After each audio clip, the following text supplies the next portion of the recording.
नमस्कार friend. Six class की जो हिस्ट्री की एनसीईआरटी है हमारे अतीत, उसी क्रम में नेक्स्ट चैप्टर नंबर 7 को हम लोग देख रहे होंगे आज, जिसकी हेडिंग है नए प्रश्न और नए विचार। ऐसा इसलिए लिखा गया है क्योंकि हम लोगों ने अभी तक की कहानी में जाना है कि कोई पूरा पाषाण काल नव पाषाण काल था, जहां से आदिम मानव की शुरुआत हुई। भारतीय उपमहाद्वीप में आकर के आगे चल करके इंडस वैली सिविलाइजेशन का विकास हुआ, और आगे आने वाले समय में आर्यन संस्कृति का विकास हुआ। और ये आर्यन संस्कृति ही सिंधु घाटी से आरंभ होकर के सिंधु और उसकी नदियों के आसपास इस सभ्यता का इनिशियल डेवलपमेंट हुआ, और ग्रेजुअली ये गंगा की घाटी तक फैल गया। तो जब आर्य प्रतिमान या आर्य मान्यताओं के द्वारा पूरा देश संचालित हो रहा था, और उसी समय कुछ लोगों ने आर्य मान्यताओं, आर्य रीति रिवाजों को चुनौती दी, और ऐसे लोग जो आर्य मान्यताओं को नहीं मानते थे, उनको कहा जाता था श्रमण। ये आपसे एग्जाम में पूछ देगा कि श्रमण कौन लोग होते थे, तो ये आर्य मान्यताओं को नहीं मानते थे। और ऐसे लगभग 62 समुदाय गंगा की घाटी में एक्टिव थे, और इन्हीं 62 समुदायों में से एक महावीर स्वामी थे और एक गौतम बुद्धा थे। और इन्हीं दो लोगों की कहानी बहुत प्रोमिनेंट तरीके से हम लोग इस चैप्टर में देखेंगे। And this is the exact reason कि इस चैप्टर का नाम है नए विचार अथवा नए प्रश्न। अभी तक हम लोगों ने देखा था कि आर्य संस्कृति के तहत देवी देवताओं को बहुत अच्छे तरीके से स्थापित किया गया, जैसे इंद्र देवता हो गए, अग्नि देवता हो गए।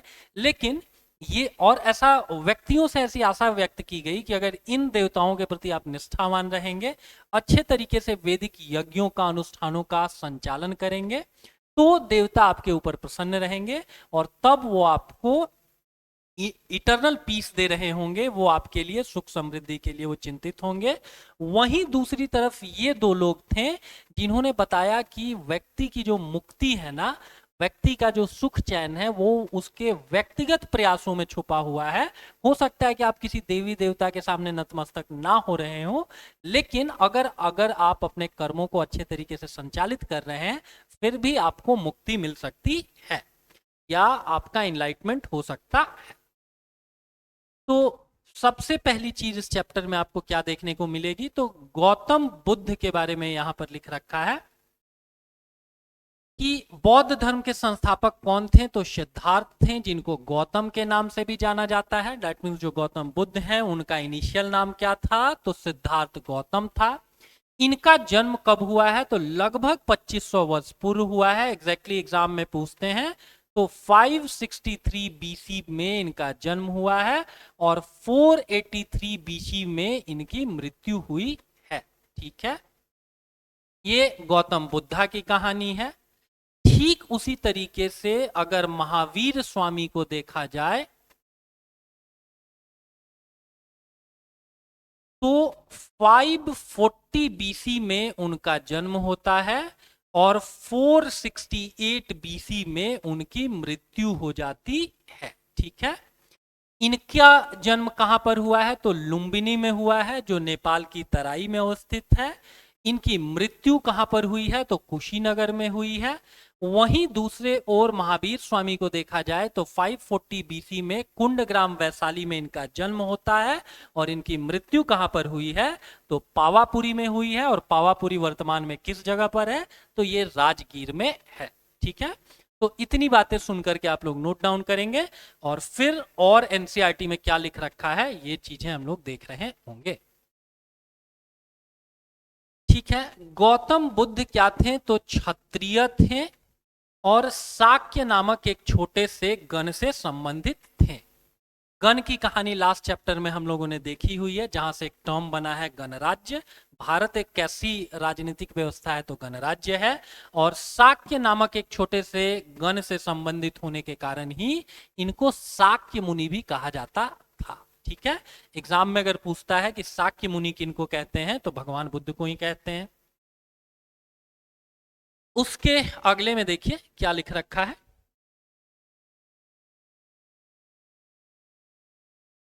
कि बोध गया में, बिहार के बोध गया में एक पीपल के नीचे इन्होंने कई दिनों तक तपस्या की।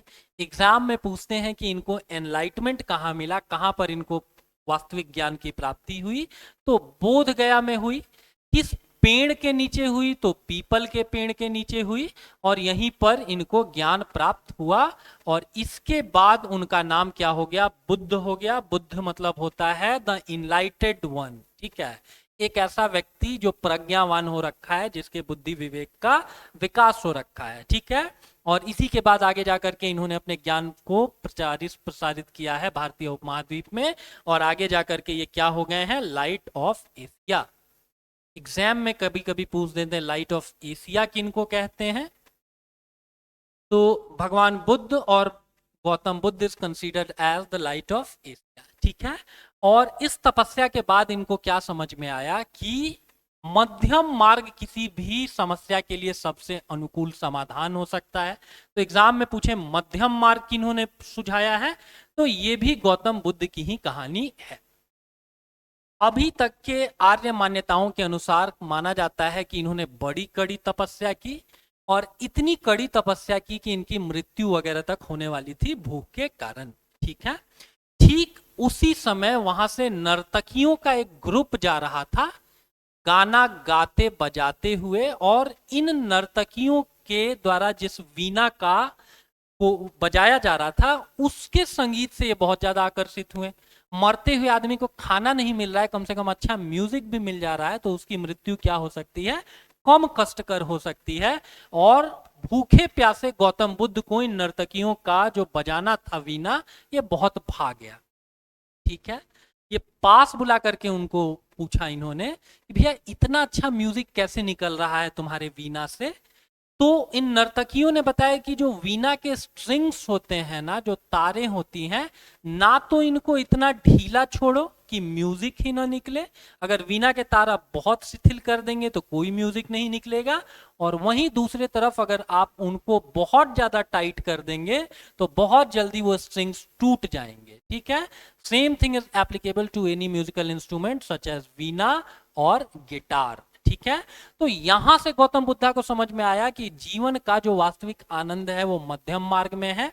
न तो बहुत ज्यादा स्ट्रिंग को आप टाइट कर दो और न तो बहुत ढीला कर दो। सिमिलरली लाइफ में बहुत ज्यादा आप एसेटिक मत रहो, बहुत ज्यादा सन्यासी मत रहो, इतना भी खाना ग्रहण मत करो, करने से मना मत करो जिससे आपका बेसिक जो बायोलॉजिकल साइकिल है वो चलता रहे, और न ही इतना ज्यादा फिजिकल प्लेजर्स में इंडल्ज हो जाओ, ना तो इतना ज्यादा जो भौतिक सुख सुविधाएं हैं उनमें डूब जाओ कि जीवन के अन्य पक्षों पर आपका ध्यान ही न जा सके। तो यहां से कुछ इनको ज्ञान की प्राप्ति हुई, और यहां से इन्होंने क्या किया? मध्यम मार्ग का प्रचार प्रसार करना प्रारंभ कर दिया, ठीक है। अब कोई आदमी ज्ञानी हो जाता है तो वो क्या चाहता है कि उसके ज्ञान का प्रचार प्रसार हो। तो सबसे पहली बार ये वाराणसी के निकट सारनाथ गए हैं, जहां पहली बार उन्होंने उपदेश वगैरह दिया है। एग्जाम में पूछते हैं पहली बार कहां पर उपदेश दिया है, तो सारनाथ में। और एग्जाम में अगर सारनाथ न दे रखा हो तो ये जगह सारनाथ 20 किलोमीटर की दूरी पर अवस्थित है बनारस से। केवल बनारस दे रखा है हो तो उसको भी आप लोग सही ऑप्ट करेंगे, ठीक है। वहीं दूसरी तरफ इनकी मृत्यु कहां हुई है, तो कुशीनारा या कुशीनगर में हुई है। ये जगह कहां पर है, तो ये आपको ईस्टर्न यूपी में है, और ईस्टर्न यूपी में ये जगह बिहार से, ये जो कुशीनगर जिला है ये बिहार से सीमा साझा करता है, ठीक है।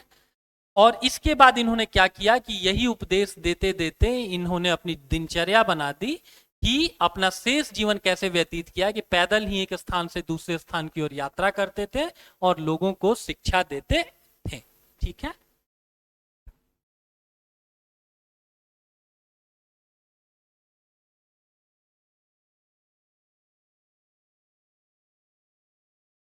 अब इनकी मुख्य शिक्षाओं में से क्या है, और इसीलिए देखिए सारनाथ में एक स्तूप का निर्माण किया गया है।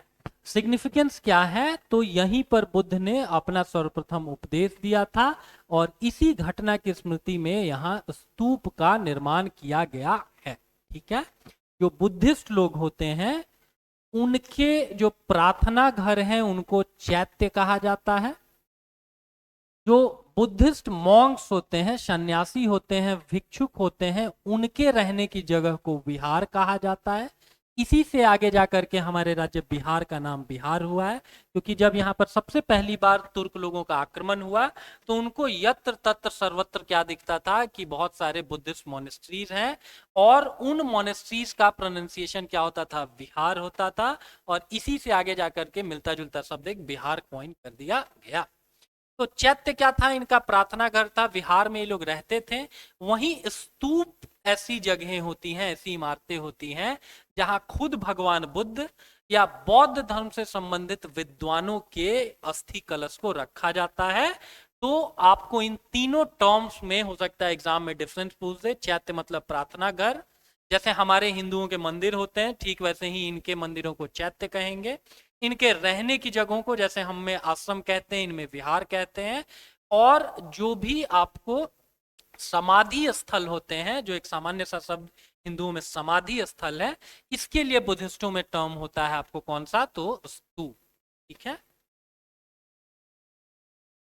अब इन्होंने गौतम बुद्ध ने क्या ज्ञान दिया, तो इन्होंने ये शिक्षा दी कि जो जीवन है ये कष्टों और दुखों से भरा हुआ है। ठीक है। ऐसा माना जाता है कि गौतम बुद्ध के जन्म के पूर्व एक बड़े भविष्यवक्ता ने इनके पिताजी को बताया था कि आपका बेटा या तो बड़ा होकर के बहुत प्रतापी राजा बनेगा। अभी थोड़ी देर पहले हम लोगों ने देखा था कि शाक्य घराने से ये संबंधित थे, दैट मीन्स राजवंश से इनका लेना देना था। और या तो आपका बेटा बड़ा होकर बड़ा प्रतापी राजा बनेगा, या तो भिक्षु बनेगा, सन्यासी बनेगा। कोई भी पिता नहीं चाहेगा ना कि उनका बेटा क्या हो, कि उनका बेटा सन्यासी हो। तो इनके पिताजी ने इंश्योर किया ना कि जो भी राजमहल है ना, उस राजमहल में किसी भी प्रकार की भौतिक सुख सुविधाओं की कमी ही ना हो, ताकि मेरा बेटा इन भौतिक प्लेजर्स में इतना डूबा रहे कि उसको जीवन की वास्तविकता पता ही ना चले, और फिर मेरा बेटा कभी भी सन्यासी नहीं बनेगा।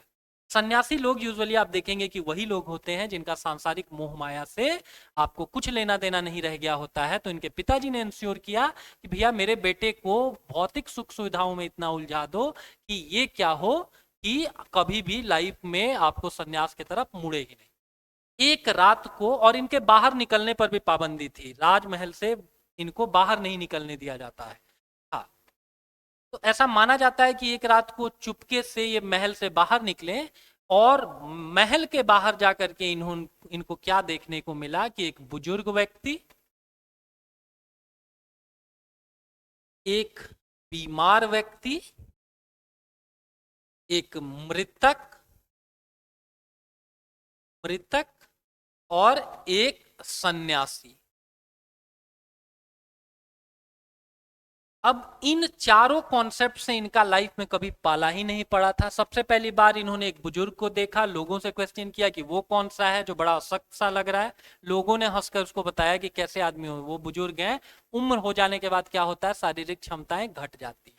ठीक है। तो इनको बड़ी चिंता हुई कि बूढ़े होंगे तो मेरे साथ भी ऐसा होगा। फिर उन्होंने देखा एक बीमार आदमी को, और लोगों ने जब बताया तो ये फिर चिंतित हो गए कि मेरे शरीर में भी अगर बीमारियों ने घर कर लिया तो हम भी ऐसे ही आपको क्या हो जाएंगे, बीमार हो जाएंगे। और सबसे ज्यादा इनको आश्चर्य ये हुआ कि व्यक्ति मरते भी हैं, तो ये इससे कंप्लीटली डर गए कि एक दिन मेरे अंदर से जीवन खत्म हो जाएगा और उस दिन मेरा जो ये शरीर है वो नष्ट हो जाएगा। राइट। वहीं इन तीनों कॉन्सेप्ट से वो डर ही रहे थे, तभी उन्होंने सामने से एक सन्यासी आते हुए देखा, और उस सन्यासी को देख करके लोगों से क्वेश्चन किया कि ये कौन है। लोगों ने बताया वो सन्यासी है। फिर गौतम बुद्ध ने पूछा कि ये तीन चीजें, बूढ़ा होना, बीमार होना और मरना, ये तो बड़ी कष्टकारी है, क्या ये उस सन्यासी को नहीं पता है क्या? तो लोगों ने बताया कि उसको भी ये चीजें पता है, लेकिन कोई जो सच्चा सन्यासी होता है, ना वो बूढ़ा होने से डरता है, ना वो बीमार होने से डरता है, ना मरने से डरता है।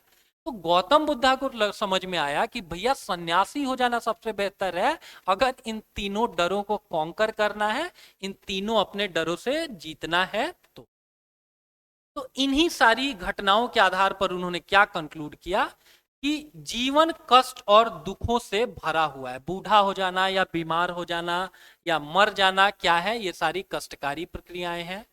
और ऐसे जो दुख होते हैं ना, ये हमारी इच्छाओं और लालसाओं के कारण ही होते हैं। बहुत एक्सेसिव हमारे अंदर अगर डिजायर्स होंगे तो हम क्या होंगे, दुखी होंगे, अगर हमारी वो डिजायर्स फुलफिल ना हो तो।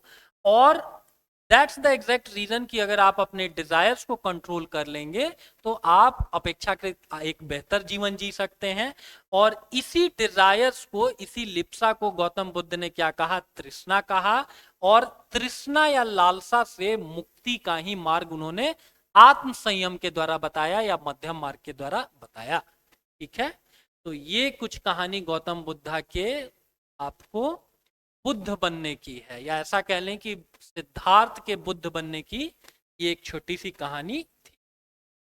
और उन्होंने क्या बताया कि हमारे जो कर्म होते हैं ना, वो हमारे वर्तमान जीवन के साथ साथ हमारे बाद के जीवन को भी प्रभावित करते हैं। ये आपको पता होना चाहिए कि जो डेस्टिनी ऑफ कर्मा, एक शब्द आप लोगों ने सुना होगा, बहुत बार टी शर्ट्स वगैरह पे भी लोग प्रिंट करवाते हैं, तो ये वर्ड यहीं से आया है कि आपके जो बुरे कर्म है ना, वो आपको आफ्टर लाइफ में भी आपका पीछा नहीं छोड़ेंगे, वर्तमान जीवन के साथ साथ बाद के जीवन को भी प्रभावित करते हैं। गौतम बुद्धा का एग्जैक्ट स्टेटमेंट है कि हर व्यक्ति की जो अंतिम परिणति होती है, अंतिम नियति होती है, इसका निर्धारण उसके कर्मों के द्वारा होगा। ऑब्वियस सी बात है, अगर दिल्ली जाने की आप फ्लाइट पकड़ेंगे तो दिल्ली ही जाएंगे, फिर आप कलकत्ता नहीं जाएंगे। और कलकत्ता जाने की अगर आप फ्लाइट पकड़ेंगे तो आप कलकत्ता ही जाएंगे, दिल्ली नहीं जाएंगे। ठीक है, दैट मीन्स कि आपका दिल्ली जाना या कलकत्ता जाना किस चीज के ऊपर डिपेंड कर रहा है कि आपने फ्लाइट कहाँ की पकड़ रखी है। गौतम बुद्धा इवन लोगों को बदला लेने से भी रोकते हैं। गौतम बुद्धा का एक स्टेटमेंट है कि लाइफ में अगर किसी ने आपके साथ बुरा किया हुआ है ना, तो बदले में आपको रेप्लिकेट करने की जरूरत नहीं है। आपको उस आदमी के साथ भी बुरा करने की जरूरत नहीं है, क्योंकि उसके साथ उसकी डेस्टिनी, उसका भाग्य बुरा करेगा। क्यों? क्योंकि उसके कर्म बुरे थे। बुरे कर्मों का नतीजा हमेशा बुरा ही निकलेगा। और अगर आप इतने सौभाग्यशाली हुए तो आप उसका बुरा होते हुए अपनी आंखों से देखेंगे। हाँ, आपको व्यक्तिगत तौर पर किसी के बुरा के बारे में सोचना नहीं है, प्रयास नहीं करना है। और एक इंटरेस्टिंग फैक्ट यहां पर क्या लिख रखा है कि गौतम बुद्ध ने सामान्य लोगों की भाषा प्राकृत में शिक्षा दी। जो वैदिक संस्कृति थी उसका प्रचार प्रसार संस्कृत भाषा में हुआ। संस्कृत भाषा यूं तो बहुत आपको साइंटिफिक लैंग्वेज है, अभी नासा वगैरह के रिसर्च में भी आ रखा है ऐसी ही चीजें, लेकिन इसका ग्रामर उस समय बहुत आपको रिजिड होता था। जो आम जनता है, जो सामान्य जन है, वो इन गूढ़ ग्रामर के नियमों को फॉलो नहीं कर पाता था। आम जनता क्या कौन सी भाषा इस्तेमाल में लाती थी? प्राकृत। तो गौतम बुद्धा ने भी क्या किया? प्राकृत भाषा को ही अपनी शिक्षा का माध्यम बनाया, ताकि ज्यादा से ज्यादा लोगों तक वो अपनी बात को रख सकें। ठीक है, इसके अतिरिक्त गौतम बुद्धा ने यह भी कहा कि मेरी दी गई शिक्षा को आप केवल इसलिए स्वीकार न करें क्योंकि ये उनका बताया हुआ उपदेश है, बल्कि लोग अपने बुद्धि विवेक से भी चीजों को जज करें और मेरी बताई हुई उन्हीं चीजों को फॉलो करें जो चीजें आपको अच्छी लगती हैं। एक इस महिला का नाम दे रखा है, इनका नाम हो सकता है एग्जाम में आपसे पूछ ले। किस्सा गौतमी की कहानी किस धर्म से संबंधित है? तो ये गौतम बुद्धा से संबंधित है। ये महिला एक बार गौतम बुद्ध से अपने मरे हुए पुत्र को जिंदा करने की आशा करती है और गौतम बुद्ध उनको विभिन्न प्रकार से इस चीज के बारे में बताते हैं कि मरे हुए को जिंदा नहीं किया जा सकता है। तो पूरी कहानी अगर आप पढ़ सकते हैं तो ठीक है, इंटरेस्टिंग है, पढ़ सकते हैं। बहरहाल एग्जामिनेशन पॉइंट ऑफ व्यू से, चूंकि नए एनसीईआरटी से बहुत सारे क्वेश्चंस पूछे जा रहे हैं, तो इतना जरूर जानेंगे कि किस्सा गौतमी की कहानी किससे संबंधित है? गौतम बुद्ध से। ये महिला अपने मरे हुए पुत्र को जिंदा करने की प्रार्थना करती है और इसको गौतम बुद्ध अच्छे से समझाते हैं कि मरे हुए को क्यों जिंदा नहीं किया जा सकता है। ठीक है, इसी समय आपको, जिस समय गौतम बुद्ध वगैरह क्या कर रहे थे ना, या महावीर स्वामी क्या कर रहे थे? वैदिक संस्कृति का विरोध कर रहे थे। एक कॉन्स्पिरेसी थ्योरी ये भी है कि देखिए, इस समय बौद्ध धर्म और जैन धर्म का बहुत प्रचार प्रसार हो रहा था और इस प्रचार प्रसार में 4 लोगों की बहुत महत्वपूर्ण भूमिका थी, 4 समुदायों की बहुत महत्वपूर्ण भूमिका थी। एक किसान, एक धनी व्यक्ति, एक महिला एवं तथाकथित शूद्र, और चौथे क्षत्रिय। ठीक है, अभी हम लोगों ने देखा कि ये क्षत्रिय लोग थे, जो भी गौतम बुद्ध हैं और महावीर स्वामी हैं, क्षत्रिय थे बाय बर्थ। और क्षत्रिय चूंकि ब्राह्मण्स के मुकाबले ज्यादा पावरफुल थे, तो जो भी हायरार्कल ऑर्डर है सोसाइटी का, उसमें ब्राह्मण से ये नीचे आते थे। ठीक है, ब्राह्मण सबसे सर्वोच्च थे, उसके बाद क्षत्रिय थे, उसके बाद वैश्य थे, और फिर आपको शूद्र थे। ठीक है, तो ऐसा भी माना जाता है कि ये क्षत्रियों का एक रिएक्शन था कि ठीक है भैया, अगर हम ज्यादा पावरफुल है ना, तो तुम क्यों सोसाइटी में सबसे अच्छे रहोगे, हम भी हो सकते हैं। तुम मेरे से एक ही मामले में बेटर हो, दैट इज नॉलेज, तो क्यों ना हम अपने आधार पर नॉलेज को गेन करने का प्रयास करें। ठीक है, ये हो गया। किसानों के साथ माना जाता है कि किसानों को अपने पशुधन की रक्षा करनी चाहिए, तभी उनकी कृषि बहुत अच्छे तरीके से हो पाएगी। मिक्स फार्मिंग एक टर्म भी हम लोगों ने देखा हुआ है। मिक्स फार्मिंग में क्या होता है कि पशुधन और कृषि कार्य एक साथ संचालित किए जाते हैं, ताकि पशुओं को हरा चारा मिलता रहे, और जो भी पशुओं का वेस्ट होगा वो ग्रीन फोडर के तौर पर, खाद के तौर पर खेती के लिए उपलब्ध हो सके। ठीक है, तो किसान तो चाहेंगे कि उनके पशुधन की रचना की रक्षा हो सके।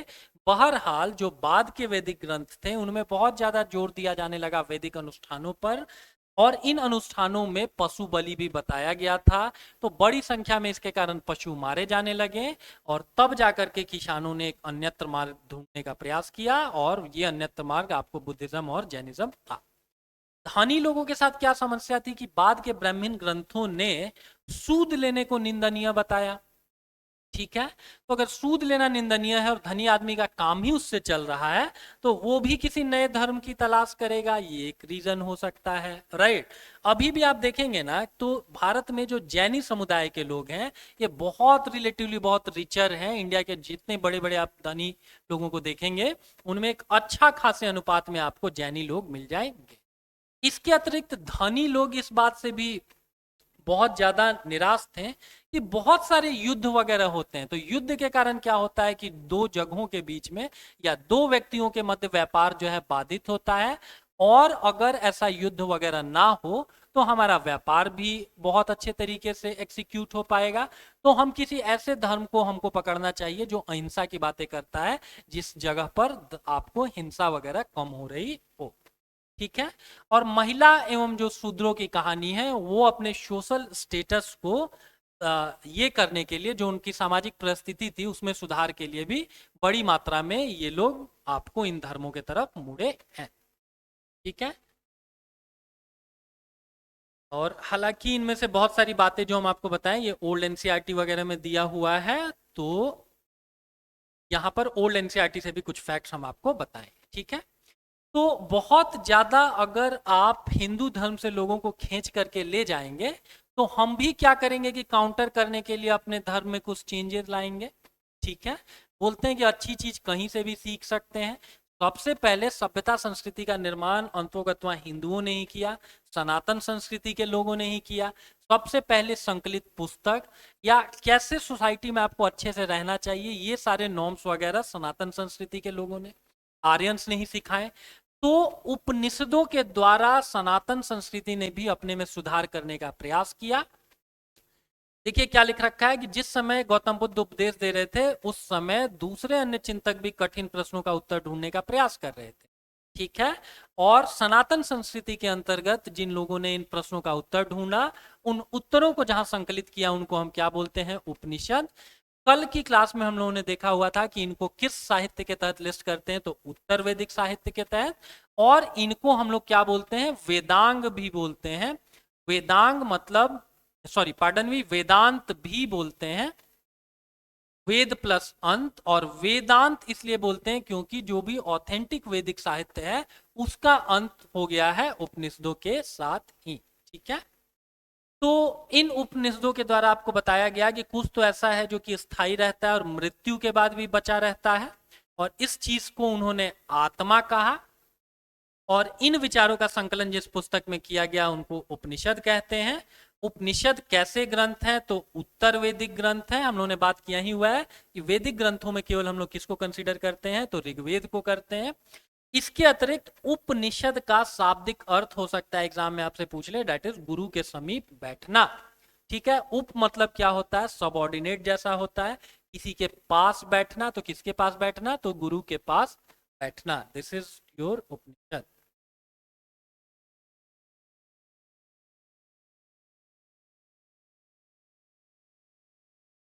ठीक है, अब इसी में से एक उपनिषद की चर्चा की गई है और इस उपनिषद का नाम क्या है, तो छांदोग्य उपनिषद। ठीक है, और आगे क्या दे रखा है कि बहुत सारी धार्मिक या सांस्कृतिक चर्चाएं की जाती थी और इन चर्चाओं में भाग लेने वाले अधिकतर कौन लोग होते थे, पुरुष ब्राह्मण होते थे और राजा लोग होते थे। ठीक है, क्योंकि समाज के बेहतर संचालन का उस समय कम से कम दायित्व तो इन्हीं दोनों के कंधों पर था। तो जो भी ऐसे क्वेश्चंस है, गूढ़ क्वेश्चंस है, इनके आंसर ढूंढे जाते थे पुरुष ब्राह्मणों के द्वारा और राजाओं के द्वारा। महिलाओं की सामाजिक परिस्थिति थोड़ी खराब हो रखी थी। हाउएवर कभी कभी महिलाओं को भी इनमें पार्टिसिपेट करने का मौका मिलता था। जैसे गार्गी एक स्त्री विचारक थी और ऐसी स्त्री विचारकों के लिए एक शब्द हम लोगों ने एक क्लास में देखा हुआ है, इनको ब्रह्मवादिनियां कहा जाता था। और निर्धन व्यक्ति को बहुत कम ही पार्टिसिपेट करने का ऐसे डिबेट्स में मौका मिलता था। हाउएवर एक्सेप्शंस भी हैं, जैसे सत्यकाम जाबाल। सत्यकाम जाबाल की कहानी किस उपनिषद में है, तो जहां जिस उपनिषद का नाम ऊपर लिख रखा था छांदोग्य उपनिषद में ही सत्यकाम जाबाल की कहानी दे रखी है। और सत्यकाम जाबाल जो थे, इनका नाम इनकी माता के नाम पर है, दासी माता के नाम पर। इनकी माता का नाम था जाबाला, वहीं से इनका नाम हुआ जाबाल। और सत्यकाम इसलिए इनका नाम क्योंकि ये सत्य बोलते थे। इनको स्टूडेंट अपना किसने स्वीकार किया, तो गौतम ने स्वीकार किया।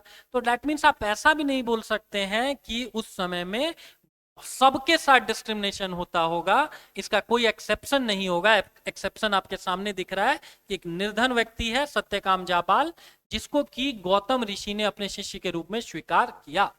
कुछ कहानी ऐसी है कि ये जो सत्यकाम जाबाल थे, इनकी माता दासी थी और किसी मार्ग पर पड़ने वाले लोगों की ये सेवा करती थी। ठीक है, अब एक आयु के बाद क्या हुआ कि इस बच्चे को लगा कि हमको ज्ञान लेना चाहिए और ज्ञान लेने के लिए वो पहुंचा गौतम ऋषि के पास।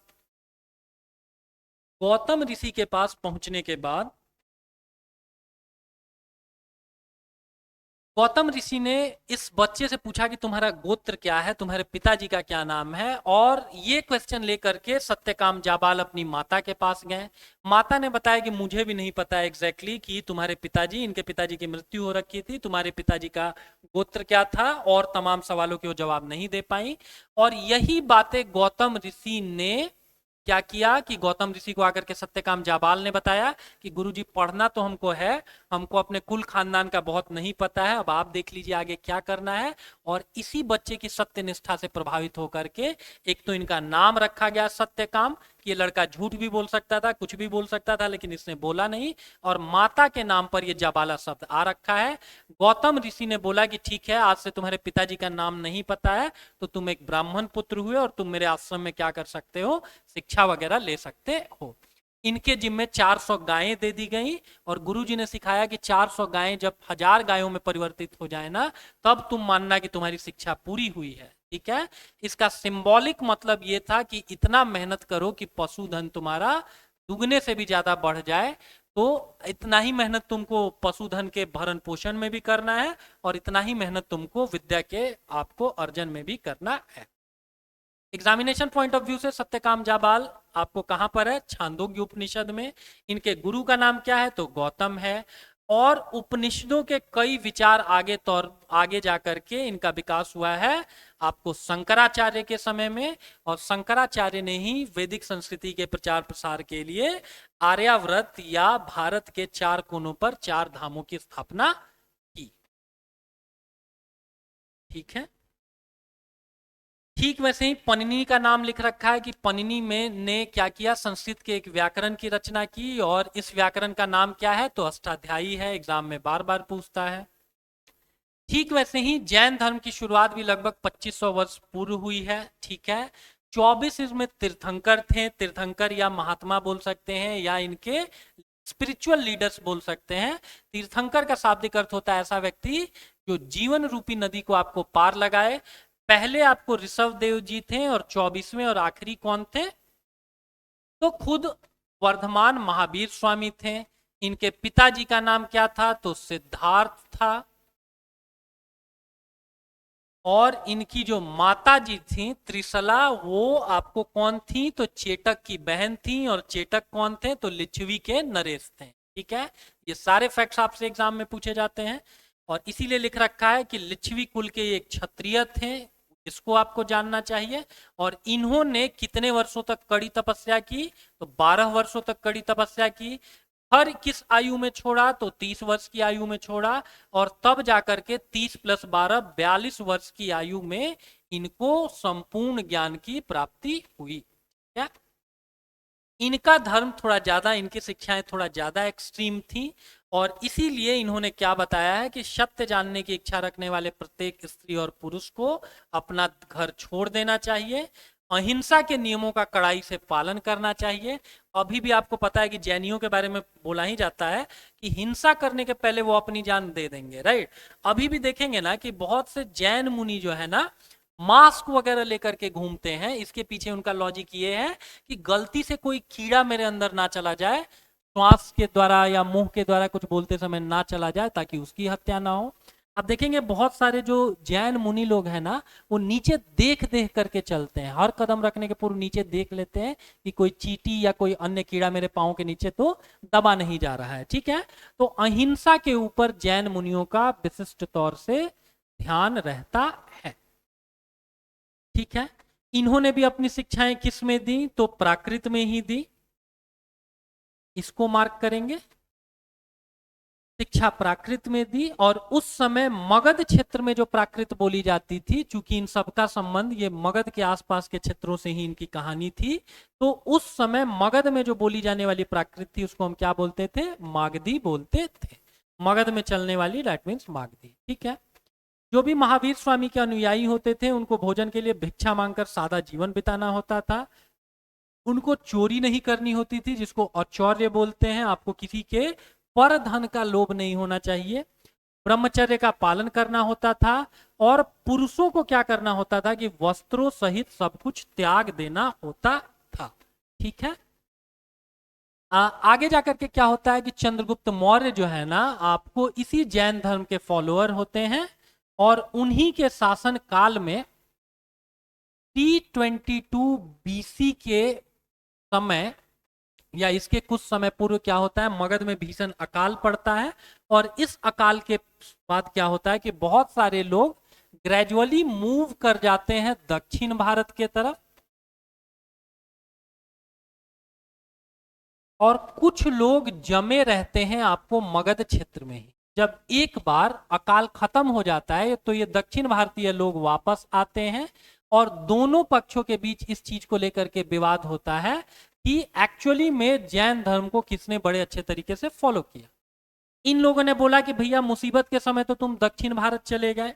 ठीक है, जो मगध क्षेत्र के लोग थे उन्होंने आरोप लगाया कि तुम लोग तो इतने कायर लोग हो कि दक्षिण भारत भाग गए, थोड़ी समस्या नहीं आई। तो दक्षिण भारत के लोगों ने क्या बताया कि ठीक है भैया हम लोग भागे, लेकिन दक्षिण भारत में भागे तो हम लोग सात्विक भोजन के द्वारा ही हम लोगों ने अपना भरण पोषण किया होगा। तो लेकिन मगध में अकाल पड़ रखा है, तो तुम लोगों ने नॉनवेज खाया नहीं खाया, कैसे तुम रहे, तुम सात्विक तरीके से रहे नहीं रहे, ये कौन जानता है, राइट। तो इन्हीं चीजों को लेकर के दोनों के मध्य डिस्प्यूट हुआ। 322 आपको बीसी के इर्द गिर्द फर्स्ट आपको जैन काउंसिल का गठन किया गया। बौद्ध धर्म दो हिस्सों में बट गया। एक लोग जो है सो कि जो वस्त्र वगैरह भी नहीं पहनते थे वो दक्षिण भारतीय लोग थे, इनको कहा गया दिगंबर। द से दक्षिण भारतीय, द से दिगंबर। ये लोग पूर्णतया नग्न रहने लगे। और मगध के लोगों को कहा गया श्वेतांबर। ठीक है, ऐसे भी याद रख सकते हैं, दक्षिण भारतीय से दिगंबर। और दिगंबर शब्द मतलब होता है कि जिसके लिए आकाश ही वस्त्र का काम करता है, जिसको कोई फिजिकल वस्त्र वगैरह की जरूरत नहीं हो। ठीक है, बहरहाल गौतम बुद्ध ये महावीर स्वामी की शिक्षाओं में हम लोगों ने देखा कि आपको ब्रह्मचर्य का पालन करना है। और जो भी पुरुषों से क्या एक्सपेक्टेड है, खासतौर से दिगंबरों से, कि वो लोग वस्त्रों वगैरह का क्या करेंगे कि पूर्णतया त्याग कर देंगे। ठीक है। और इसीलिए अभी भी देखेंगे ना कि बहुत से जो जैन मुनि लोग हैं, जो बड़े पूजनीय लोग हैं, वो अभी भी कपड़ों के बिना ही अपना जीवन यापन करते हैं और समाज में उनको लेकर के कोई भी निगेटिविटी नहीं है, बड़े ज्ञानी लोग हैं। जितनी बार भी आप उनके संपर्क में आएंगे, आप अच्छा ही ज्ञान उनसे लेकर के जा रहे होंगे। ठीक है। तो यहां पर एनसीईआरटी में देखिए क्या लिख रखा है, जैन शब्द, अभी हम लोगों ने देखा कि जैन धर्म में कुछ शब्दों की मान्यता है, जैसे तीर्थंकर जो जीवन की नदी को पार कराए। महावीर स्वामी को महावीर इसलिए कहा गया क्योंकि इतना वीर आदमी ही फिजिकल सारे प्लेजर्स को त्याग सकता है, सारे के सारे फिजिकल प्लेजर्स को। ठीक वैसे ही जो जैन शब्द है, ये जिन शब्द से बना है। जिन का मतलब होता है विजेता। विजेता किस मामले में विजेता? जिसने अपनी इंद्रियों को जीत रखा हो, जिसको भौतिक सुख सुविधाओं की अब लालसा नहीं रह गई हो। ठीक है। लिख रखा है कि अधिकांश व्यक्तियों के लिए ऐसे कड़े नियमों का पालन करना बहुत कठिन था। जिनको फॉलो करना ज्यादा कठिन होगा, वो रिलेटिवली कम लोग उनके प्रति आकर्षित होंगे, क्योंकि सारे लोग हैं तो सारी अच्छी चीजें, बट बहुत लोग उसको वर्ड बाय वर्ड फॉलो नहीं कर पाएंगे। And this is the one of the most important reason कि बुद्धिज्म का प्रचार प्रसार तो चलिए दक्षिण एशिया में या पूर्वी एशिया में हुआ भी है, लेकिन जैन धर्म आपको भारत तक ही सीमित रह गया, only because of the reason कि इसको प्रैक्टिस करना बड़ा मुश्किल था। ठीक है। व्यापारियों ने जैन धर्म का समर्थन किया, ये हम लोगों ने देखा ही। किसानों के लिए इन नियमों का पालन करना अत्यंत कठिन था। किसान लोग गौतम बुद्ध के से ज्यादा आपको यूज टू हुए, ज्यादा वो प्रभावित हुए। रीजन क्या था कि जैन धर्म के अंतर्गत अहिंसा का महत्व है, और अहिंसा मतलब न सिर्फ पशु पक्षियों के प्रति बल्कि फसलों के प्रति भी, राइट। क्योंकि फसल की रक्षा करने के लिए आपको कीड़ों मकोड़ों को मारना पड़ता था, और कीड़े मकोड़ों को अगर आप कभी भी मार रहे होंगे तो ये भी क्या हो रहा होगा, जीव हत्या के सदृश ही हो रहा होगा। ठीक है। ठीक वैसे ही आगे जाकर के एक दूसरी जैन काउंसिल गठित की गई है 512 में, वल्लभी में, गुजरात में। और यहाँ पर जैन जो ग्रंथ हैं उनका अंतिम रूप से संकलन किया गया है। तो बुद्धिस्ट काउंसिल आपको 4 हुई हैं, ये दिमाग में रखना है। और जबकि जो जैनियों की काउंसिल है वो 2 ही हुई है। पहली आपको पाटलिपुत्रा में 322 बीसी में हुई है, और दूसरी 512 एडी में हुई है। कहां पर? तो गुजरात वल्लभी में। और यहां पर बहुत सारी शिक्षाएं लिखी गई हैं, दैट मीन्स कि इनकी पुस्तकों का संकलन किया गया है।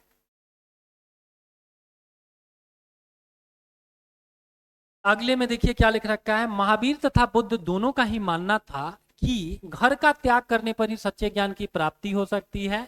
ऐसे लोगों के लिए उन्होंने संघ या एसोसिएशन या संगठन बनाया, ताकि घर का त्याग करने वाले लोग एक साथ रह सके और एक साथ अच्छे अच्छे नियमों का पालन कर सके। ठीक है। वहीं बौद्ध भिक्षुओं के लिए नियम जो है वो ज्यादा कड़े बनाए गए हैं आम लोगों की बनिस्पत, और इन नियमों का संकलन किया गया है विनय पीटक में। बौद्ध धर्म की 3 महत्वपूर्ण किताबें हैं जो थेरवाद से संबंधित हैं। एक आपको सूत्र पीटक है, दूसरा विनय पीटक है, और तीसरा अभिधम्म पीटक है। अभिधम्म पीटक तीसरी बुद्धिस्ट काउंसिल में, और पहली बुद्धिस्ट काउंसिल में विनय पीटक और सुत्त पीटक का आपको संकलन किया गया है। ठीक है।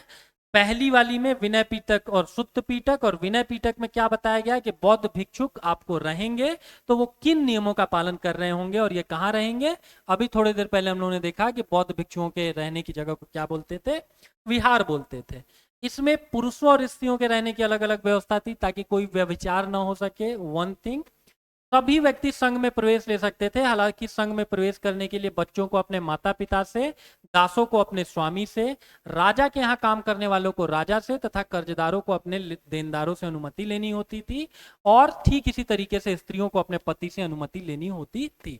रीजन बड़ा कॉमन सा है, हम आप भी सोच सकते हैं कि किसी के छोटे बेटे ने संघ ज्वाइन कर लिया तो अगले दिन माता पिता लड़ने के लिए चले आएंगे, राइट, कि क्यों तुम मेरे बेटे को ऐसा कर रहे हो, क्यों तुम मेरे बेटे को अपनी तरफ बाबा बना रहे हैं। तो माता पिता से अनुमति लेकर के आइए। कोई कर्जदार है उसके लिए तो सबसे अच्छा यही होगा कि कर्ज वगैरह छोड़ छाड़ करके वो बाबा बन जाए, ठीक है। तो अगले दिन देनदार आपको पकड़ेगा कि भैया तुम मेरे जो कर्जदार है उसको बाबा बना रहे हो, मेरा पैसा कौन देगा। तो इसीलिए सारी चीजें लिख रखी हैं कि अब उन्हीं लोगों को अलाउ किया जाता था जो अपने से रिलेटिव पर्सन से परमिशन लेकर के आए कि हम संघ ज्वाइन कर रहे हैं, अब भौतिकता में, सांसारिक भौतिकता में मेरा मन नहीं लग रहा है और आप भी प्लीज इस चीज के लिए हमको अलाउ कर दीजिए, ठीक है। वरना ठीक वैसे ही राजा के यहाँ काम करने वाला कोई कर्मचारी है, अगर राजा ने अलाउ नहीं किया और कर्मचारी ने अलग से संघ को ज्वाइन कर लिया तो राजा का शासकीय जो कार्य है वो प्रभावित होगा और अगले दिन वो अपनी सेना लेकर के आएगा और आपका सारा बिहार विहार तोड़ देगा कि भैया तुम मेरे राज्य से यहां से तुरंत से निकल लो। इसीलिए ऐसा नियम बनाया गया कि भैया आप सारे कंसर्न लोगों से परमिशन लेकर के आइए। बिहार हम लोगों ने देखा ही कि जैन तथा बौद्ध भिक्षु या भिक्षु पूरे साल एक जगह से दूसरी जगह घूमते रहते थे और उपदेश देते थे। वर्षा ऋतु में जब यात्रा करना कठिन हो जाता था तो वो एक स्थान पर ही निवास करते थे। उस दौरान बुद्धिस्ट लोग क्या करते थे, वर्ष भर के अपने पापों के लिए पश्चाताप करते थे, जिनके लिए एक टर्म भी है, एक पर्व भी है, पौरन। और इसी उनके निवास के दौरान उन्होंने क्या किया है, अनुयायियों द्वारा उनके लिए उद्यानों में आपको बहुत सारे अस्थायी निवास बना दिए गए हैं या प्राकृतिक क्षेत्रों में बहुत सारी प्राकृतिक गुफाएं बना दी गई हैं। और उसी का एक एग्जाम्पल यहाँ पर दे रखा है, एक कार्ले गुफा है और ये कार्ले कहाँ पर अवस्थित है, तो ये महाराष्ट्र में ये गुफा अवस्थित है, ठीक है। आरंभिक जो बिहार होते थे वो लकड़ी के बनाए जाते थे, लेकिन लकड़ी क्या होता है कि 20 साल 50 साल 100 साल के बाद नष्ट हो जाता है। लोगों को धीरे धीरे समझ में आ गया कि अगर आपको चैत्यों को, विहारों को चिर अस्थाई बनाना है, ज्यादा टाइम तक अगर आपको बनाना है तो आपको क्या करना होगा कि आप ईंट का प्रयोग करिए और या फिर पहाड़ियों को खोद करके बनाइए। तो एग्जाम में पूछता है, कई बार पूछा हुआ है कि आरंभिक विहार किस चीज के थे, तो लकड़ी के थे। उतनी हमारी समझ डेवलप नहीं थी, ग्रेजुअली हमको चीजें समझ में आई कि अगर चिरस्थायी बनाना है तो आपको ईंट या अन्य चीजों को इस्तेमाल में लाना होगा। ठीक वैसे ही जैन तथा बौद्ध धर्म जिस समय लोकप्रिय हो रहे थे उसी समय ब्राह्मणों ने भी लोगों के लिए आश्रम व्यवस्था बनाई। अगर कोई आदमी 20 साल की उम्र में ही अगर बाबा बन जा रहा है, सन्यासी बन जा रहा है, तो जीवन चक्र जो है, सामाजिक व्यवस्था है, ये रुक जाएगी। आप खुद सोच करके देखिए कि अगर सारे लोग भिक्षु बन जाएंगे तो उनको भिक्षा कौन देगा, राइट।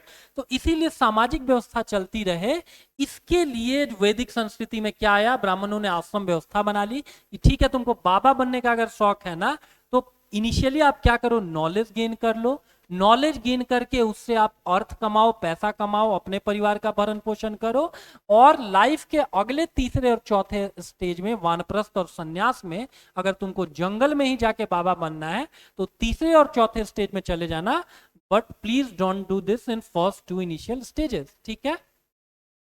आश्रम शब्द इसीलिए गढ़ा गया ताकि सामाजिक व्यवस्था भी चलती रहे, and that's the exact reason कि इस आश्रम व्यवस्था का भी आपको जीवन के, खासतौर से भारतीय उपमहाद्वीप में सामाजिक जीवन के सुचारू रूप से संचालन से बहुत कुछ लेना देना है। आप खुद सोच करके देखिए, अगर सारे लोग भिक्षा लेने वाले हो जाएं तो उनको भिक्षा देगा कौन, राइट। तो कुछ लोगों को इस काम में जरूर इंडल्ज रहना चाहिए कि वो धन का क्या कर सके, अर्जन कर सके, तभी तो धन कमा करके ही वो अपना भी भरण पोषण करेंगे, अपने परिवार का भरण पोषण करेंगे और साथ ही साथ अगर आपके दरवाजे पर कोई आए तो उसको भी कुछ भिक्षा दे सके, ठीक है। आपसे एग्जाम में पूछेगा कि आश्रम शब्द का शाब्दिक अर्थ क्या होता है, तो इसका मतलब होता है जीवन का एक चरण, ठीक है। जैसे गृहस्थ जीवन, अगर आपने अपने परिवार के लिए एम्पल धन जमा कर लिया तब जाकर के आप वानप्रस्थ या सन्यास के बारे में सोच सकते हैं, तब जाकर के आप जंगल में बाबा वगैरह हो सकते हैं। चारों आश्रमों के नाम पूछ दिए जाते हैं। ब्रह्मचर्य, जिस समय आपको क्या होना है, फिजिकल प्लेजर से कटना है और शिक्षा अर्जित करनी है।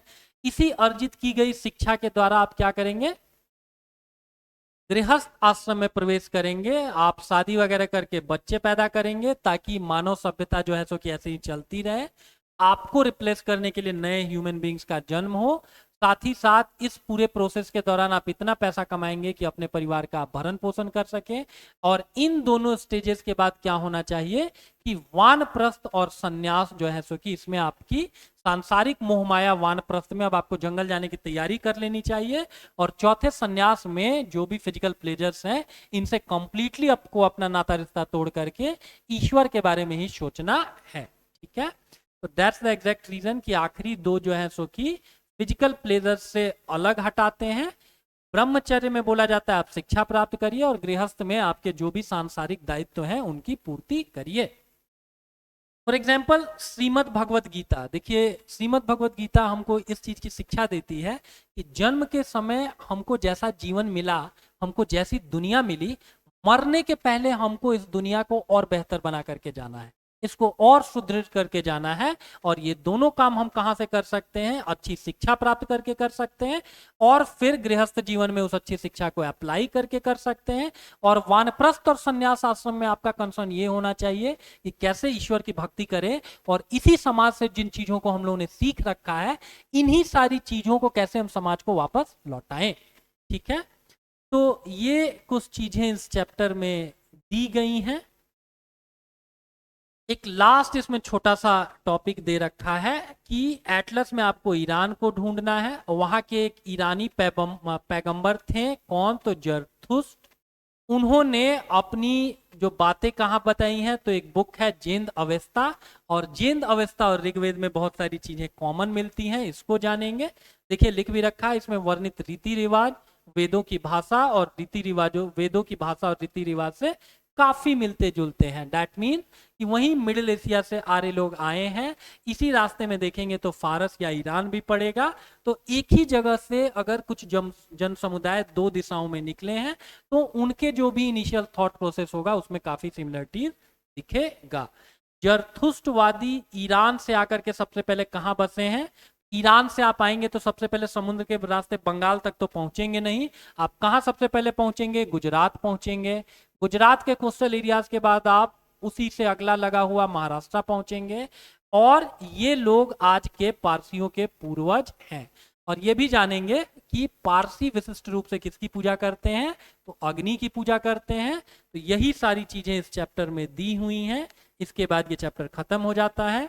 ये अगर प्रिंटेड अगर आपको ये पीडीएफ चाहिए तो इसका लिंक हम लोगों के टेलीग्राम ग्रुप में दे रखा है, वहां से आप चीजों को डाउनलोड कर सकते हैं। Thank you.